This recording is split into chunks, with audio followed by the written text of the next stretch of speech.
اور خدا ہی تو ہے جس نے باغ پیدا کیے، چھتریوں پر چڑھائے ہوئے بھی اور جو چھتریوں پر نہیں چڑھائے ہوئے وہ بھی، اور کھجور اور کھیتی جن کے طرح طرح کے پھل ہوتے ہیں، اور زیتون اور انار جو بعض باتوں میں ایک دوسرے سے ملتے جلتے ہیں اور بعض باتوں میں نہیں ملتے۔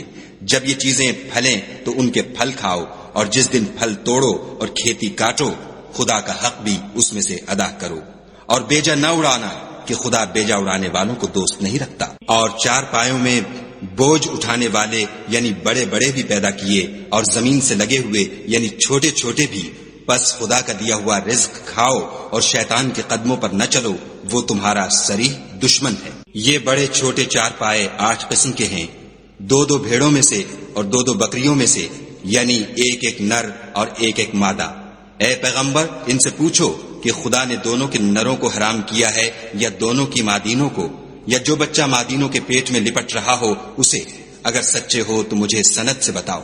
اور 2 اونٹوں میں سے اور 2 گایوں میں سے، ان کے بارے میں بھی ان سے پوچھو کہ خدا نے دونوں کے نروں کو حرام کیا ہے یا دونوں کی مادینوں کو، یا جو بچہ مادینوں کے پیٹ میں لپٹ رہا ہو اس کو؟ بھلا جس وقت خدا نے تم کو اس کا حکم دیا تھا تم اس وقت موجود تھے؟ تو اس شخص سے زیادہ کون ظالم ہے جو خدا پر جھوٹ افطرا کرے تاکہ از راہ بیدانشی لوگوں کو گمراہ کرے؟ کچھ شک نہیں کہ خدا ظالم لوگوں کو ہدایت نہیں دیتا۔ کہو کہ جو احکام مجھ پر نازل ہوئے ہیں میں ان میں کوئی چیز جسے کھانے والا کھائے حرام نہیں پاتا، بجز اس کے کہ وہ مرا ہوا جانور ہو یا بہتا لہو یا سور کا گوشت، کہ یہ سب ناپاک ہیں، یا کوئی گناہ کی چیز ہو کہ اس پر خدا کے سوا کسی اور کا نام لیا گیا ہو۔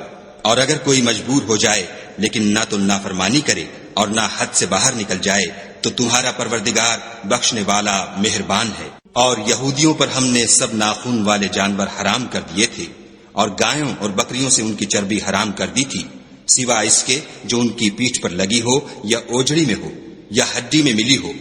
یہ سزا ہم نے ان کو ان کی شرارت کے سبب دی تھی، اور ہم تو سچ کہنے والے ہیں۔ اور اگر یہ لوگ تمہاری تکذیب کریں تو کہہ دو تمہارا پروردگار صاحب رحمت وسیع ہے، مگر اس کا عذاب گناہ گار لوگوں سے نہیں ٹلے گا۔ جو لوگ شرک کرتے ہیں وہ کہیں گے کہ اگر خدا چاہتا تو ہم شرک نہ کرتے، اور نہ ہمارے باپ دادا شرک کرتے، اور نہ ہم کسی چیز کو حرام ٹھہراتے۔ اسی طرح ان لوگوں نے تکذیب کی تھی جو ان سے پہلے تھے، یہاں تک کہ ہمارے عذاب کا مزہ چکھ کر رہے۔